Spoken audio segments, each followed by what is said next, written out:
Okay, you got to mute that. Hey, Got an audience here tonight, so. Okay, seriously. I will kill you. Hello. Megan, what's up? Austin, hey. How are you? Let me turn this up real Good. quick. How are you? I am doing well. I'm doing well. I have some friends in the background here, so if there's a lot of noise, I'll blame them. So For sure. just remember, if there's any noise, we're gonna blame at Blake Matson. So At Blake Matson. the Blake Matson, whatever it is. Who knows this thing? How you doing? Good. It's great to finally officially talk to you. For real. For real. This is gonna happen over sushi Sunday. Oh, sush is definitely happening. It's happening. Definitely. So tell me how your evening is going in general, and we'll get started here in a second. Sad because of Notre Dame. No. I think that's actually, I'm glad you said that, because I was actually on the phone with Avery just a few moments ago, and telling him, the one thing that was said that I think is the most important to remember is, especially as Catholics, what happened today didn't affect some people in a far off land. This happened to us. You know, this is our church. Yeah. As Catholics, every place is ours, right? Mm-hmm. It's important to remember. So yeah, it's very sad, but how about that picture of the altar? The altar lasted. Honestly, though, I was like, that is the sickest thing ever. And none of my roommates are Catholic. And so the whole day I've been like emotional about it and like keeping them updated on stuff. And then I was like, guys, the altar's stood. And they're like, what? And I was like, the altar, it's still standing. And they're like, that's cool. I'm like, no, that's sick. No, yeah. It's definitely, it's one of those things where we see the power of the Blessed Mother coming over. I will tell you, when I saw the video that I posted, you commented on, when I saw that, I was at a Starbucks, full disclosure, and I started, like a girl, no offense, started crying. I'm pretty sure, I was waiting for friends to show up, and I was waiting, I'm sure people in the Starbucks like, it's just a chai tea latte, it's not that great. Calm down, it's fine. I don't know if you haven't had one in a year, but I don't get it. This is my first chai tea latte I've had, and it brought me to tears. Yeah. Yes, that is true. Chills. Real men cry. When I saw that, I got chills. Absolutely. Well, so let's start here with a prayer, and then we'll get started just in honor of the cathedral there in Notre Dame. So, in the name of the Father, the Son, and the Holy Spirit, amen. Good and gracious Lord, we ask that you look over all the people of Paris this evening whose hearts are broken, who are feeling devastated by the loss of their mother church in France. We ask that the Blessed Mother bring all of them to her bosom and keep them close as we pray. Hail Mary, full of grace, the Lord is with thee. Blessed art thou among women, and blessed is the fruit of thy womb, Jesus. Holy Mary, Mother of God, pray for us sinners, now and at the hour of our death. Amen. Our Lady, Queen of the Universe, pray for us. Pray for us. I always wear Notre Dame stuff as it is, but I'm wearing Notre Dame especially today. I'm wearing double Notre Dame, so. That's amazing. That was my dream school until I realized how expensive it was, and I was like, not happening. Dreams can be expensive. It's okay. Yeah, but I wasn't willing to pay for it. So. Yeah. So, okay, so a little bit about yourself. Where do you go to school? Tell everybody. Troy University in the boondocks of Alabama, southern Alabama. Okay. Yeah. Was college athlete for 4 years, majoring in graphic design, minoring in entrepreneurship. Okay. I don't know what else you want to know. That's awesome. And then how did you and Avery meet, since that's the crux of this conversation this evening? Okay. As I've labeled it from afar, this is the wedding of the Catholic wedding of the year. I know, people have run with that title. I'm like, oh gosh, I gotta show up with these decorations. Like, I gotta spend a little more money on this. Holy crap. No, so my best friend in high school, we met in California freshman year. We had both just moved to California. And so we were best friends for those 3 years, but her and Avery's family were childhood family friends from Nevada. And then they moved to California around the same time. And so his mom was always around. He was always around for birthday parties and things like that. And it wasn't until, hold on, I gotta plug my phone in. It wasn't until summer of 2017 that I was able to go back to California with her, and we went to San Diego, and she was like, Avery's stationed here, is it okay if he comes and hangs? And I was like, yeah, sure. I haven't seen him in like 5 years, but that's fine. And then we reconnected, and he fell for me in 3 days, and I turned him down a lot before dating him, and now we're engaged, so he wins, so it's fine. There you go. So when did you guys start dating? When was that? November of 2017. Wow, okay. So it's been almost for a hot second. There you go. Yeah. That's good. And then, so your whole relationship has been long-term. I've seen you talk about that a lot. What was it for you, like as a veteran myself, what has it been like for you dating a guy that's in the military and always is kind of, his life is obviously chaotic and all that. Yeah. How's that been for you? I'll be honest, when I got to college, I was like, I'm free from the military. Like, I don't have to follow my dad around anymore. This is great. And then I always said, maybe I'll date someone in the military because maybe I'll marry someone in the military because that's the only life I know, you know? And then Avery came around and I was like, well, and then I realized I was a lot more patriotic than I thought I was. And I was like, I'm about this. Like, let's do it. And then he got deployed and I was like, what am I doing? It's a lot easier now than when I was enlisted. Still, everything was by notes and really crappy emails. So I think it's a little easier now for communications. Yeah, my mom reminds me of that all the time. She's like, well, you have it easy. I'm like, oh, this is just so easy. Thank you. I remember having to call my family and friends from a satellite booth from a sat phone that was always kind of hit or miss whether or not it would work. Yikes. So, it happens. Okay, so the crux of this conversation, and the reason I wanted to bring you guys together tonight is I've had a lot of conversations recently about living a virtuous life. And I say that because we've all heard the chastity talk. We've all heard those things over and over again. Yeah. I think it's important to go beyond the physical realm and get to the spiritual and understanding what it is to live a virtuous life in today's day and age. And as a young person like yourself, you're a D1 athlete. You have a lot going for you in your life. You're in a long-term relationship, long-distance relationship with a Marine and all that entails. And you guys have obviously you have a chemistry about you that people are definitely attracted to and they see and they want that. There's a lot of people out there that are yearning for those, one, for that same relationship. And two, how does it seem that from afar, at least in what we all put up the best stuff usually on social media, how do you find the relationship working in today's modern age where everything is based on sex and all of the physical things when we know that ultimately it's for the greater good? Not saying that we're always perfect, but I don't know. Right. Oh gosh. So there's Edward Sri wrote this he condensed theology of the body into this little booklet, and I found it in church one day and opened it, and it was about husband and wife and God's purpose for marriage or whatnot. And I found it and I read through it within like 5 minutes and wrote in it and all this stuff, sent it to Avery, went back, got myself another one. So I had one too because it was insane. But when you look at like how God created man and when he created woman and how they rejoiced when they were created for each other and how man's sole purpose is to serve another and how he wasn't complete until he had the other, like it changes everything about how you see relationships and like marriage and all these things. Oh, thanks. Avery just threw off. Hey, no helping, no helping. It's probably on his desk right next to him right now. But that in itself was like, whoa, holy crap. Like if the self-getting love is like not going to get you anywhere, and that's all the world knows. And so it's constant training of like selflessness. Mm-hmm. But yikes, I don't know. I called Avery, full disclosure to everybody that's watching and everyone that will be watching later today. I did call Avery a little bit ago since I have his number. And I said, I just want to know, like, you know, obviously this is always a tricky subject. But the reason I kind of thought to you two to be the guests in all of this is because you've been very open about it, yourself and your stories. And it's something that people need to talk about. I tell people a lot when we talk about sin, and especially sin of the flesh, is the devil wants to keep us down. The devil wants to keep people in secret and hiding.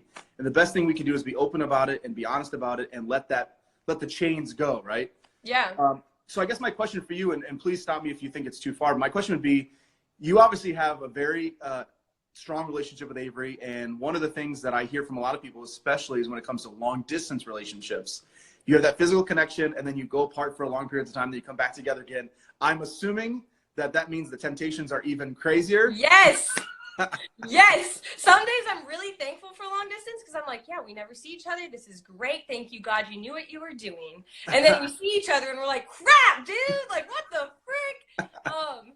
So yes, it is definitely much harder. And there have been times when we will have a trip and we'll see each other for a week or whatever, and then we'll leave and we'll be like, wait, that was not okay. Like, that was too far. And the best thing about it, though, is that neither of us are the kind of person, at least within the year and a half that we've been together, to sit there and be like, wow, we suck. This is terrible. This is not going to work. Or me start doubting him and his ability to lead, or him doubt me and my ability to be a strong, like, spiritual partner, companion. And instead we just go, that was wrong. That was too far. But there's this grace that exists, and we need to run to it right now because we are not capable on our own. And so that's the only reason, that's the only way we've been able to be chaste this whole time. Honestly, to the extent of no sex before marriage, like that is the only reason. Because if we do go, if we push a boundary, immediately it's like, no, never again. And it has not been pushed since. Like, it's like, Amen. So, yeah. But that's awesome. And so that's the thing, Megan, I want to tell you, like, one of the craziest things that I've encountered myself is I started this Instagram account a couple years ago. It was my personal thing. I had a Facebook where I had built. And then over the summer, it's kind of grown to this whole other world. Mm-hmm. And the thing that I've encountered is it's been amazing to see the Catholic community that's out here in the Instagram world. It's mind-blowing. It's mind-blowing, and it's crazy because I have met so many people, as you saw with Cecilia. I see that she's And when I tell people, because my non-Catholic friends and family, they're like, what? You're meeting who? Like, how does this work? Like, that doesn't make sense. I said, the thing you have to understand is we're already family. That's how even you and I, like, we're already brothers and sisters in Christ. Like, it's like we're cousins who just haven't met yet, but we're already related. Literally, yes. My parents are always like, well, have you met them? How do you know them in person? I'm like, Mom, they're Catholic, and that's all you need to know. It's fine. I don't need to bring a bodyguard with me. They're Catholic. It's fine. Yeah. Well, I don't know if you saw this, but I had my own little experience of this a couple weeks ago. I never post where I'm going to be ahead of time because I'm afraid of, like, weird people coming out. And I've had a couple weirdos over the last year, but I don't doubt it. Yeah, but I'm sure it's even worse for a female. But so for me, I decided, I don't know why, I was heading to Kansas City and I posted that I'm going to be in Des Moines tonight. I'm going to go to Mass at this Mass. That's all I did. Oh, I remember this. Yes.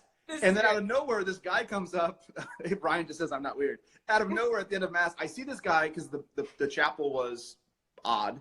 And it was all glass to my left. And I see this person coming right towards the end of Mass, like right at communion. I was like, I got very judgmental. I'm like, if this guy goes to communion, I'm going to lose it.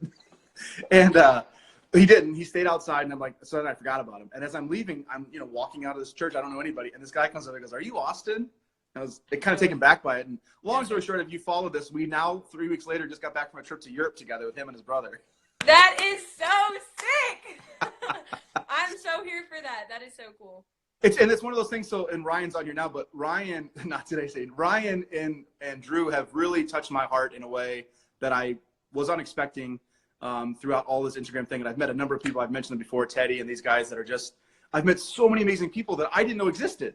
Mm-hmm. But by the grace of God, I feel like Instagram is this new vehicle for us to connect with people and to really build a community through this venue. But okay, so back to you're specifically living a virtuous life. So I guess practically speaking, we can sit here and talk about pleasantries and all this wonderful stuff, but what do you suggest, like people are going to watch this, what is your suggestion for couples when they do come together, especially the long distance ones? Say, for example, you go visit Avery or he comes to visit you, however that works. What do you suggest? Because usually I tell people, and tell me if you think this is not, it's too much or whatever. I've had the joy of being in seminary for the last off and on for 12 years, so that's not been an issue. But what do you think, like, so say a boyfriend or girlfriend goes to visit the other. One of the things I've said is, like, you could obviously never share a bed together. That's like the throne, right? That's the. Well, and someone said, well, we just go to sleep. And I'm like, please tell me if you just go to sleep, please, in full honesty. Tell me you just go to sleep with your significant other in the same bed. Okay. Okay. Call them out. No, you don't. Exactly. So there's that, obviously, but then there's the idea that the bed is the place, is the altar of the marriage, is the place that's a sacred space. It's not just a place we lay down, right? Like that when we're in that relationship. But the other thing is, practically speaking, say you go visit him. How does that work? If you don't mind me asking, like, what do you do? Because that's the thing I want people to hear is, like, here's another person that takes steps. I had a friend this weekend who knows that they have issues with chastity, and they worked overtime to make sure that they put themselves in a set. They knew they were going to go out and have some drinks, and they made sure that they did everything they could to ensure they didn't go home with their significant other. And that, to me, I'm like, yes, that's exactly. It's not that we have to be perfect. We have to know that we struggle and that we have problems. What are we going to do ahead of time? Not wait till the moment comes and say, crap, here I am. Right. So it's obviously don't sleep in the same bed together. That's a no-brainer, though. And then for us, we've lately tried to focus more on, like, we never get to do normal things. Like, we don't get to just go get Starbucks. We don't get to just go watch a movie. And so whenever we do get to see each other for more than 24 hours and we actually have time to do things, we're like, let's go do things. Let's go see things. Let's go hang out with friends. Let's go meet up with people. And if we ever do anything, it's in, like, in a living room, in a public room, in a public space. Like, anytime you, like, things that you know you won't do in public, that's why you go public. That's why. So I don't know. Unless you're into that sort of thing, that could be a real problem. Yeah. No. Okay. Yeah, that's true. their own, I guess, but I don't know. So yeah, making sure that you're around other people or you're out doing things. And once you realize too that like it does, yes, you've missed him. Yes, you want to kiss him and make out and do all these things. But also like, hello, best friend. I haven't seen you in a hot second. Like, let's hang out like best friends do, you know? Yeah. 'Cause it's not just kissing and making out and like missing each other like that physically. It's also emotional and like, so balancing too. Gotcha. So yeah, that's the big thing is like putting yourself, knowing that there is going to be temptation, especially if this is the man that you're going to spend the rest of your life with, right? This is the man that you feel God has called you to be united to you in a way that you'll never have with anybody else. There's obviously going to be this chemistry and this desire for that person, right? Right.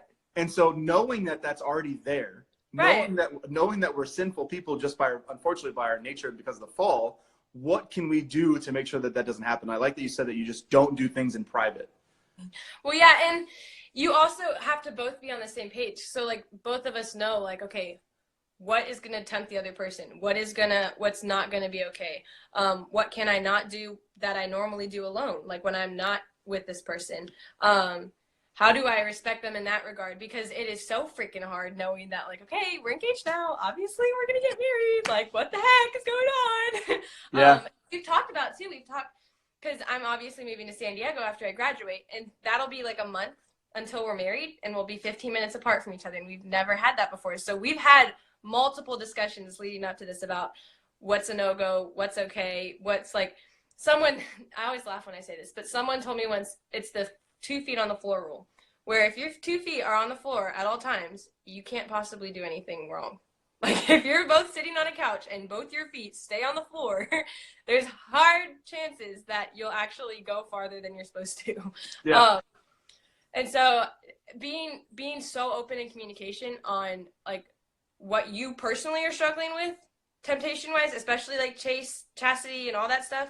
And then together, like, okay, we did this in the past and that was not okay because this is what it led to. Like what happened in that moment that led us there that we need to take away and not do again. So that's gonna be a difficult thing. So I use the example a lot with both my brothers. I've been beyond impressed with both my brothers stayed chaste throughout their entire courtship. And I mentioned my youngest brother Mitchell. He lived here where we're from in Illinois, and his fiance lived in Chicago. He was going to be moving to Chicago. They found a new apartment because she was living with roommates. They had to move into this apartment came available. They needed to get it. So he moved to Chicago. She moved back to the suburbs with her parents.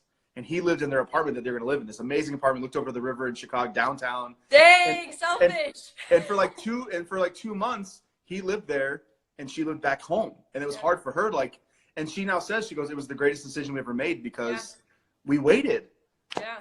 And I don't want to go too much of my brother's relationship, but I'm beyond impressed with that. And I think, unfortunately, so many people just don't think it's either one, worth it, or two, attainable.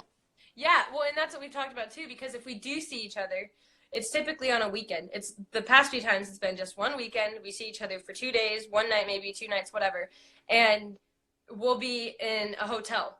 And so it's easy to say like, okay, good night, bye. But like, you're still kind of right there. And so we're like in San Diego. It'd be so easy for him to just pass on the couch. We're not on the same bed, right? Like, it's fine. No, it's not. Like, we got to treat this like as if we were here in college town and you came over to hang out for the night and I say goodbye and you get in your car and leave and go back to your, like, barracks. And so that can be hard, but we both 10%, that's not even a number. We both are like, yes, that's what we're doing. And I already know, like, the rewards are going to be insane and so worth it. And that's the thing is, and so like now, like my sister-in-law at the time, I keep getting a phone call. My sister-in-law commented at the time, like how hard it was. And it was very difficult. And and that's the thing I want to really stress to people is it's not easy. It's not supposed to be easy. No. But she has But said, that's a good thing that it's not easy. Yeah, it makes it even more worth it. But she also says now looking back, she doesn't remember those nights that she was like really frustrated and you know, they would hang out in the city and she'd have to get back in her car, go back out to the suburbs. Yeah. He got to live in this amazing. This is what happens, unfortunately. I don't know how else to like. You're famous. But so that's one of the things. Like it's definitely beautiful to see that there's a level of giving, right? There's a level of hardship in that, right? Yeah. Anything that's worth anything is worth suffering for. Right. The I saw this like years back and I still remember it. Compatible, the part compati means to suffer. Mm-hmm. And so compatible means who are you willing to suffer with or for? And I was like, wow, okay. So if my future spouse isn't willing to suffer for me, then we're not compatible. And so that's kind of stuck with me too. But can you say that one more time, please? Because I think that's an important yes. part that people need to hear. If your future spouse isn't willing to suffer with or for you, cut it. You heard it there, folks. You heard it there. But well, so no, I think I'm so glad, Megan. This is the whole point. I really felt God called me. I was like thinking about it. I was praying about it. I had some talks lately with some different friends, and I was just like, I really think this is something we need to have a conversation about in an open dialogue with people that people can relate to. It's one thing, I joke a lot. It's one thing to see like the Amish Catholics who are very holy, and it always seems unattainable. It just seems like I watch Game of Thrones. Last night I had to cover my eyes. They saw me cover my eyes. Like I'm in the world, right? Yes. I go to Starbucks here and there. I understand there's problems with it. I saw your conversation. Apparently, I was like, what the heck? I just want Starbucks. But it's the thing is like, okay, so I'm putting myself out there in the world, understanding that there's not everything I'm going to be able to partake in, right? And if situations are present themselves not to be beneficial to me, then I take myself out of it, obviously. But it's finding a way to do all of these things in a way that is attainable. So at the end of the day, we're called, like at the end of the Mass, he says, go out and preach the gospel to the world, go out and proclaim it. Like the thing is, we have to be, when I went to Mundelein, little humble brag here, Bishop Barron was my rector, Father Barron at the time. Yeah. And he'd always talk about the fact that men, you are called to be a bridge for people. So if people look at my life and go, well, that's Austin, I can't attain that, he's too holy, then I'm not really being a bridge for people. But if they can see that this is Austin, he's a normal person, he has stresses, he has things that he struggles with, all these things like I do, but he's doing this, wow, and that's why I tell people all the time, I went to Europe this weekend on a whim. We planned this trip less than a week out. One of those crazy life-changing things, great experience. But I just believe the more you give to the Lord, the more you receive. So it's like Christmas. I always use the analogy, like it's better now as you get older. I don't know if you're there yet, if you feel this way, but it's better to give a gift than to receive one. Yes, no, that's fair. That's fair. But when you give a gift, like there's something, you get a gift like, wow, I got this new thing, I really like it. But if I give a gift, I'm making someone I care about happy, but I'm also receiving something because I feel that love through that connection. Yep. Yeah. And so that's how I think we have to look at relationships. So that's where I just want to commend you again about you and Avery. I know it's probably, sometimes you're like, is the thing, answer this for me. As someone who has quite a following as well on Instagram, like one of the things I suffer from sometimes is like, should I post this? Should I say this? Are people annoyed with this? Like, for example, there are many Mondays where I spend way too much time figuring out who I'm going to pick to be on my little shout out thing. And then just the other day I was thinking like, I don't want to, it's a pain in the butt to do. And then I feel guilty of who I do, who I don't do. And I just, but then to get that text, the message from Cecilia, like she made a friend from it. Like that was the reminder to me, like, even though I think it's not important, this is amazing for people to bring people together. And I have to remember that even though maybe 30% of people don't like it, what about the 70%? Or what about 70% don't like it, but the 30% that like it? Yeah, exactly. I mean, I scrolled through all your videos today of your friend. I mean, it was like just kind of listening. Loyal follower. Wow, because I wrote a lot. But so what do you think about that? Like, there's a temptation to want to hold things back because we're afraid that people won't like it, which is why I've got a lot of questions about this. I'll say this real quick. I stopped posting stuff. I don't know if you know, I stopped posting things on my Instagram because I caught myself worrying too much with the number of likes and worrying too much with what time of day should I do it? Should I do this? That's not what I do this for. And if I'm worrying about that, then I've lost the battle and I'm worrying too much about my ego at that point. So I definitely, one of the frustrations that I think I face more, I definitely face the, oh my gosh, this is going to be annoying. I'm talking about NFP. I'm talking about Catholicism. Like, I'm going to lose all of my college friends that I've ever had. And all the college athletes that I've ever been friends with, they're not going to be my friends anymore. So that definitely happened, but like a year and a half ago, because now at this point I'm like, yeah, send it, NFP, woo! But now I think I struggle more with, well, should I post this of Avery and I? Because I get frustrated because I think people think we have this like perfect relationship and that we don't fall and we're both great humans and we're just living the best life. Is it hashtag your best life? Yeah. Okay. Yeah. And so that's my frustration more so is, well, is this gonna like make people think that we're just perfect. Like, I can't draw back the curtain on our entire relationship, obviously, because then it's not our relationship anymore. It's the world's, and they all know. But at the same time, it's like we're so human, and we're so relatable, you know. So my frustration is more so with that, because I know my stories are obnoxious sometimes, and I just don't care. And when you go that way, you're authentically yourself. I think there's something that people may not be able to articulate it, but they know that you're being real. Yeah, they're like, okay, she's annoying as heck. Well, that's just who I am. Or, oh my gosh, I did that earlier today, but in my kitchen alone. And you're like, yes, thank you. I think a lot of people probably think, wow, I wish I had the guts to like be goofy like this on a camera. True. You just and that's where, it. like, this Instagram live stuff, I'm not a shy person in the slightest, but doing this even is a little like, it's uncomfortable sometimes because you know there's these people watching you. Yeah, that's what Avery was like. I'm getting nervous, and I was like, "What? It's just like talking to people. Like, I'm in front of people." And he's like, "Yeah, but I can't see them. It's like he's got 80,000 some followers, babe. Like, that's a lot of people that I can't see." And I was well, the good news is the thing I've learned with lives are, and that's where again with the numbers worry is like they have all these people that are. I've had so many people messaging me asking like, "Hey, what time is the live with this?" But everyone keeps saying, we'll watch it later. The thing I've learned with the lives themselves is a lot of people don't sit there and like watch it on their phone. Right. They go back and watch it later. Mm-hmm. So that's why I stopped worrying about numbers. But the thing for me is, if we can affect one person's life, yes, this was worth it, right? So we've been here. We're here with Meagan, of course. She's she's the bride of the wedding of the Catholic wedding of the year. I'm going to say it again. So just for the sake of time, because we want to get Avery in here in a few minutes, but let's open up to some questions real quick. Can you see the questions or can I only see the questions? Yes, I can see the questions too. So we'll take some questions for a few minutes here. If you got any questions, we've gotten a few already, but go ahead and shoot. Not all at once. Oh my gosh, Oliver, hey. Hey, what's up, Oliver? I just met Oliver. I didn't meet him, but I Instagram met him. We got to have like there's got to be a term. There's got to be a term for that when you meet somebody on Instagram. Honestly, there has to be a term. We got to make one up. Oliver, you and Avery would be best friends based on everything you've posted on your Instagram stories. Y'all would be best friends. Wonderful. Okinawa, Japan. Okinawa. That's sick. Any topic you want. Yeah, literally. Hey, Mon. Any questions? This is always the awkward thing. It's like everyone's like, I know. Whoa. No, someone ask us a question. Can it be? You can ask a question about anything. Yes, please. Literally anything. That's kind of nerve-wracking though. I know, but that's also part of the joy of it. Is it's completely freeing, right? True. Let's see. Okay. Holy Week. I'll punt that to you. Why? Holy Week thoughts. What the heck? What are your thoughts on Holy Week? We'll give that in a second. Okay, this one just asked, what is your favorite prayer as a couple? Favorite prayers as a couple. Oh, shoot. This one's... Okay, I'll be completely honest with you. We are really bad at praying together because we're not together.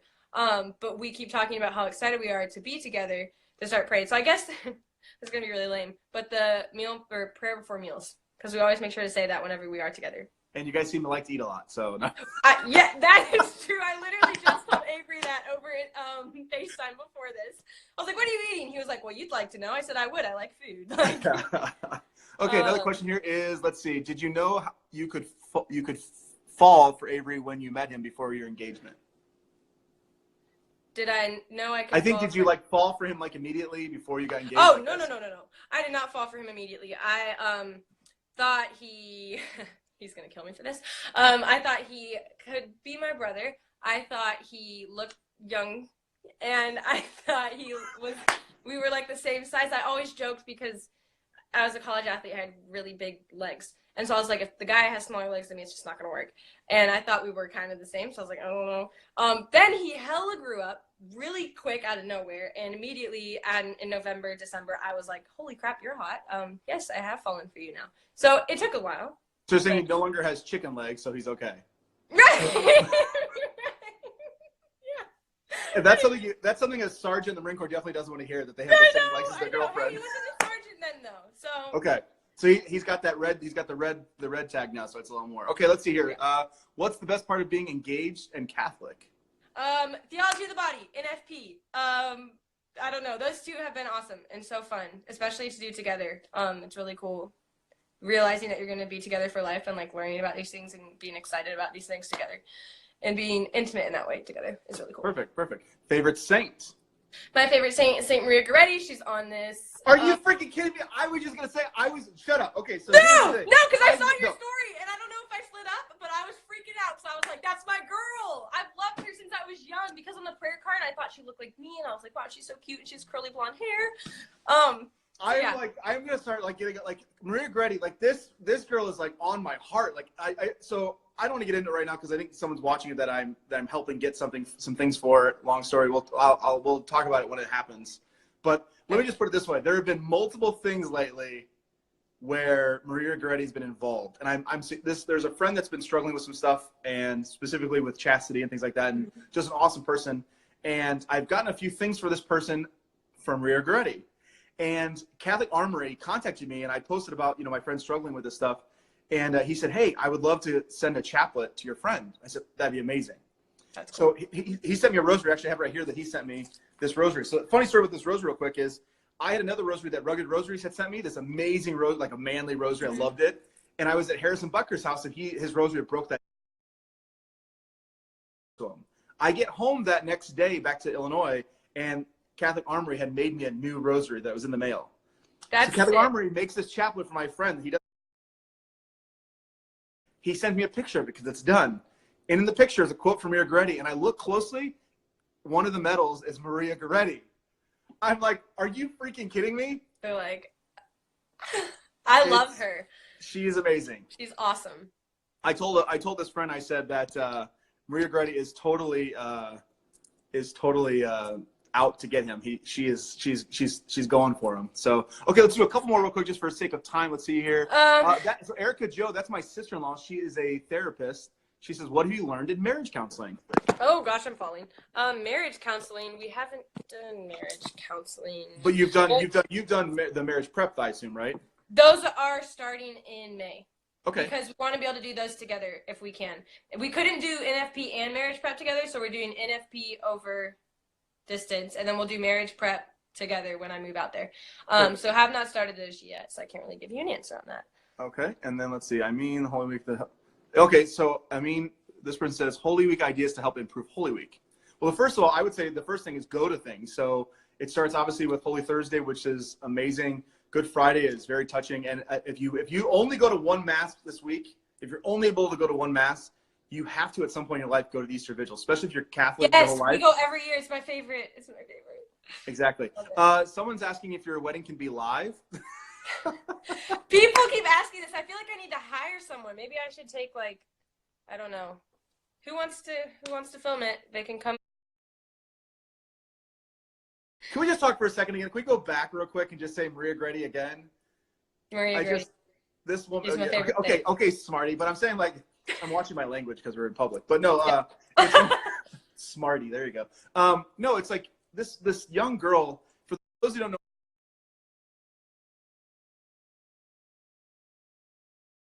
church history, she was. Her father died when she was a young girl, and her mother had to work in the fields to make money for their family. I think she had 5 younger siblings. And we got a volunteer, by the way, for a videographer for your wedding. So my God, Aaron. But no, so her mother was working in the fields, and there was a young boy who was 20, I think 19, 20, who kept making inappropriate remarks to her when she was 11.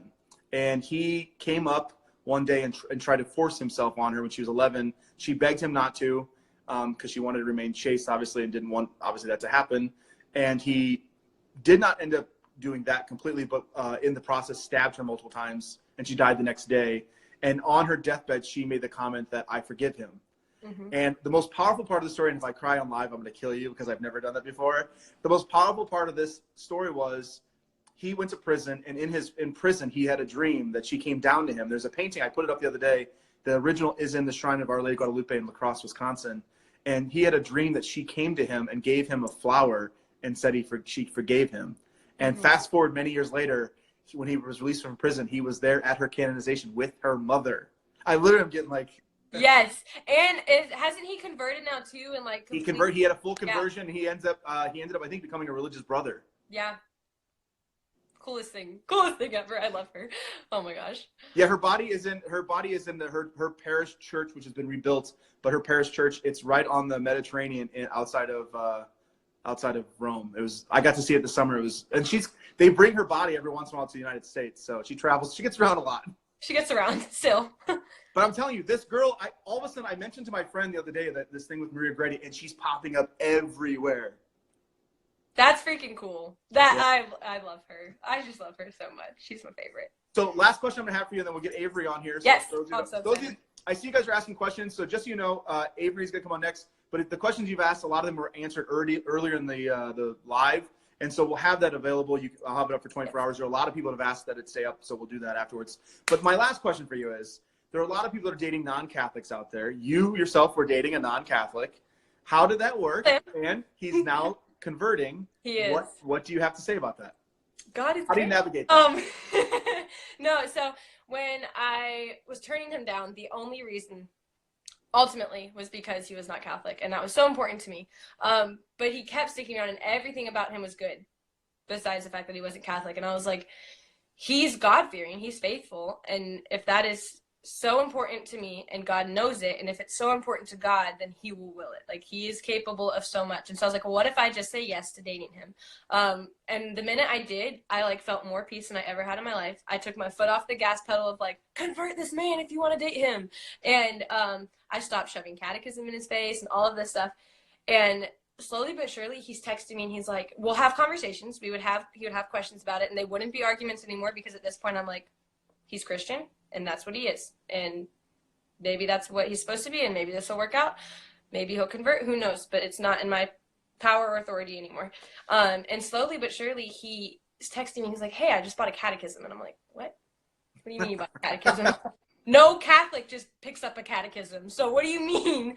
Then he was like, also, I'm going to Catholic church on Sundays now. So he stopped going to his Christian service or whatever. I was like, okay. Mind you, this is across like not countries, states. And so I can't, you're in Alabama. It's kind of a different country. Honestly, it feels like it. No, so states. And so obviously the influence I have on him isn't much of anything in regards to the Catholic faith. And then he's like, hey, also I bought a book about Mary. I'm like, what? People always have the hardest time. Catholics have the hardest time with Mary. So I was like, what in the world? Mary and the Eucharist. Yes. And he's like, I got a rosary at a USO in an airport. And I was like, what? So it was all God, Holy Spirit conversations, Avery being open and curious. And here we are. So I don't know. And so that's something I think is important. And I've decided, if everyone is okay with this, we'll kind of continue just a few more minutes. And then if Avery goes in, we can only do 60 minutes in the live, and we'll just continue it. We'll just end it and then go back in again. Because this is really good and people seem to be liking it, so I don't want to just cut it off for the sake of some arbitrary number.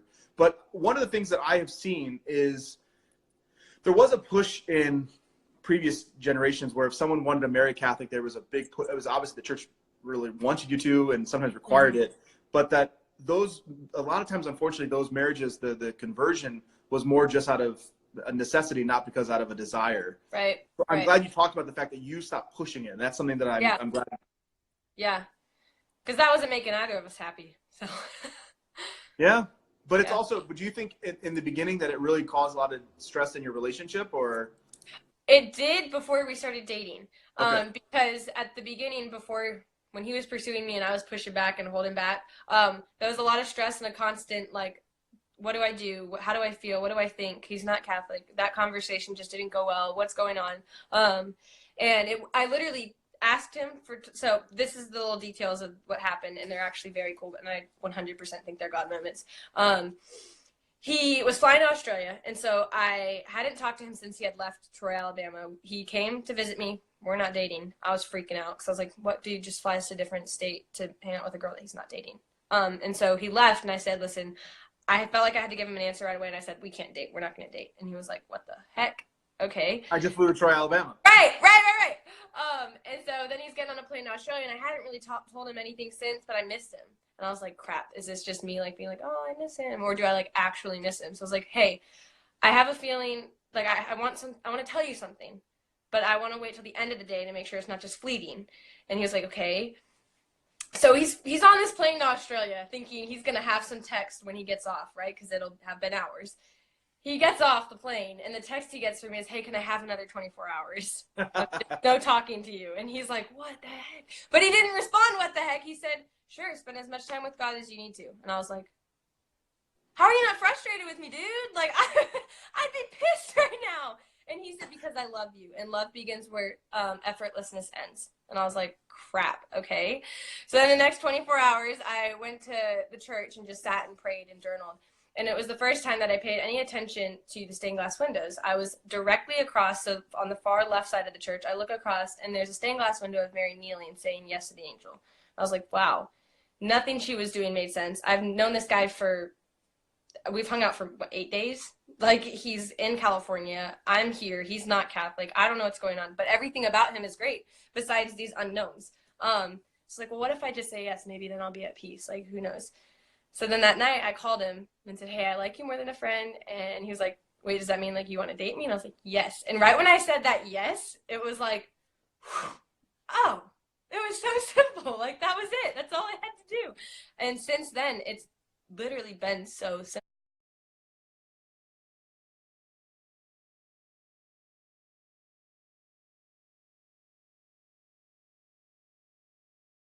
Holy So Spirit. how did you react when he told you, by the way, I want to come into the church? He called me when he was, I was in Florida for my like mini bachelorette thing that my friends did for me. He's like, hey, can you FaceTime real quick? And I was like, I'm on 2%, but sure. And I'm with my friends, but sure. FaceTimes me and goes, hey, so it looks like I'm going to be able to convert like before we get married. And I was like, wait, what? And he was like, yeah. And I was like, I'm going to marry a Catholic. So I don't need a dispensation. I know. I was like, yay, my dad's going to be so happy. But yeah, I don't know. I was obviously really happy, but I also already felt like he was more Catholic than me in some ways. So. Well, unfortunately, I'm not as a convert myself. That's I typically really how look it at goes. myself, I really look at that I'm better than every cradle for the most part. That's rude as heck.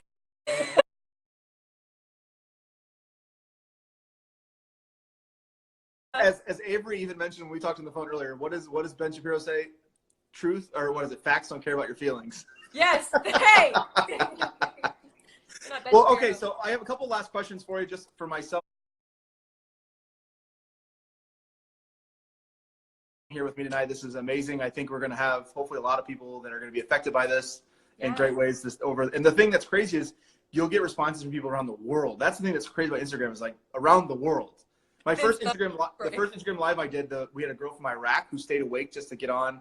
We had India. It's just kind of nuts. But so, okay, last couple things is, as a young adult athlete in college, living in the world that is very much against our kind of viewpoint of the world when it comes to, you name the hot button topic. What do you do in those circumstances? See, we got someone from Australia. What do you do? Another person from Australia. What do you, it's crazy. Good day.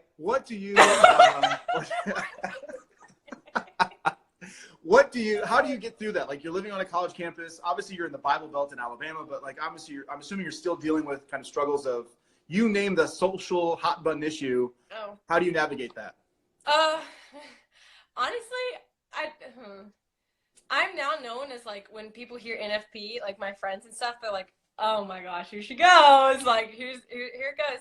But honestly, I don't know. Once you're 110% confident in who you are, like, you don't care. I really don't care. And if you're just a friend to people and you're not just like, Catholic, it's fine.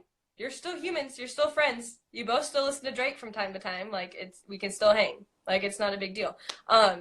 And obviously, if someone's doing something I don't agree with, it's either known, because I don't hold back, or you just walk away and you exit the situation. So I don't know.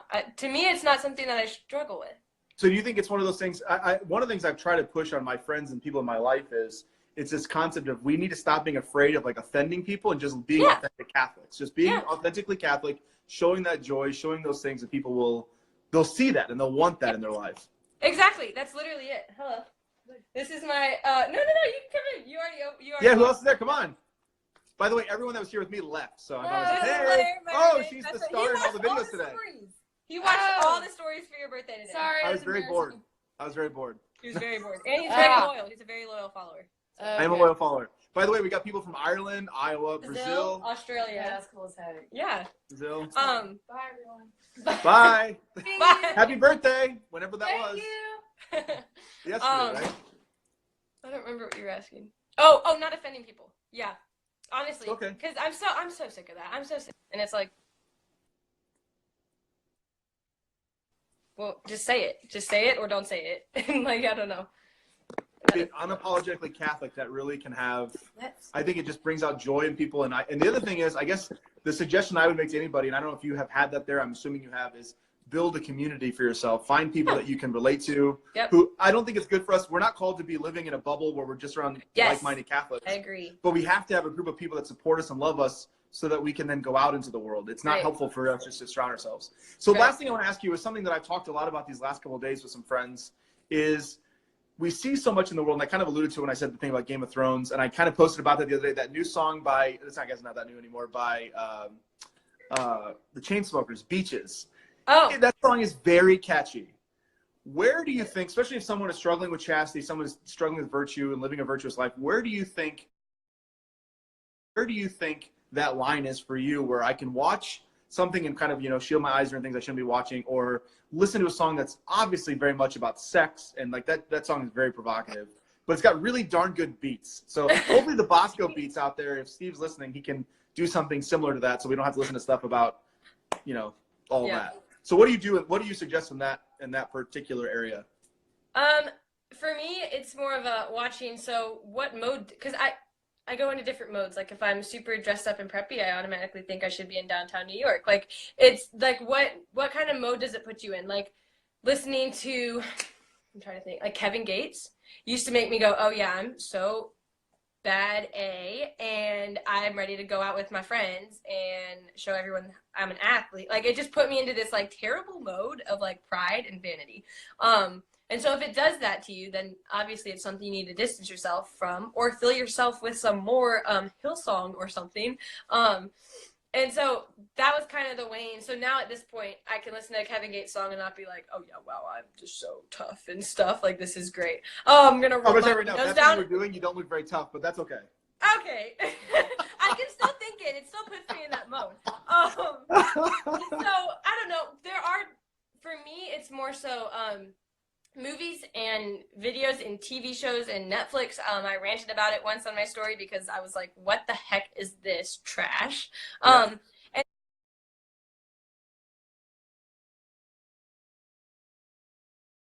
guys, there's something trying to figure out why this is so trashy, and you're still.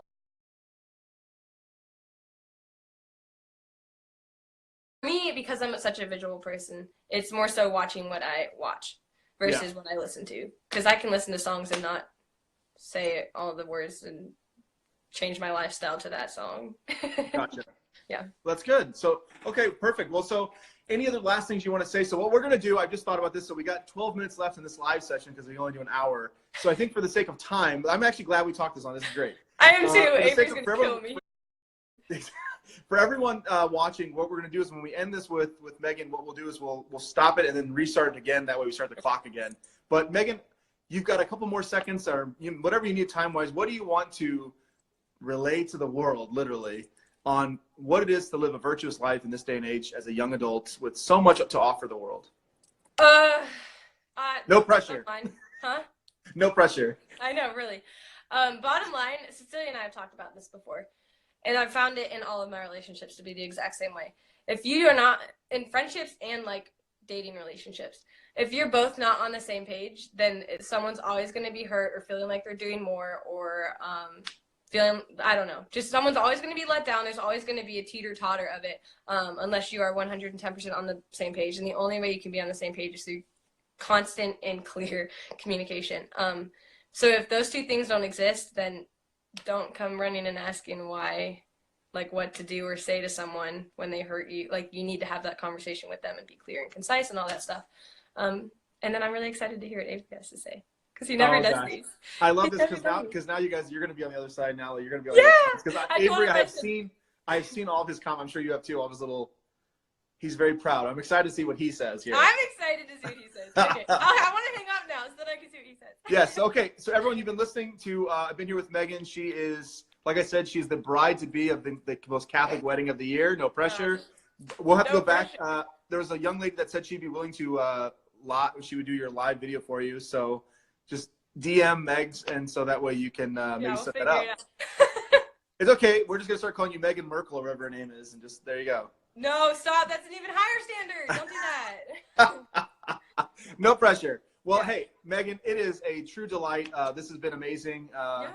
I really appreciate your vulnerability and your willingness to do this. I Oh, think, absolutely. again, this is what we're called to do. And if I joke about this a lot, that and people give me a hard time because when I started really seeing a change in the following count and all that stuff is, Yep. if Christ was walking the earth now, actually here with us, walking with us, you're darn right he'd be on social media because he would go wherever people are. Mm-hmm. And so if we Yep. can give people an alternative to what they see in the media, to truth and beauty. Yes. Exactly. And I will say one more thing that I always talk about in every single video, just because if there's one church document that you have not read, and it's one of those things that called an encyclical that people always think sounds really boring. My favorite encyclical and the way I try to live my life is Pope Benedict's last encyclical, Caritas in Veritate. And it translates to truth and charity. It was his last one as a pope. And the whole concept is exactly what we've done here is every relationship, every person we meet is another beloved son or daughter of God. And they are brothers and sisters of ours. And our role in every relationship is to get the other one to heaven, is to will the good of the other. Yes.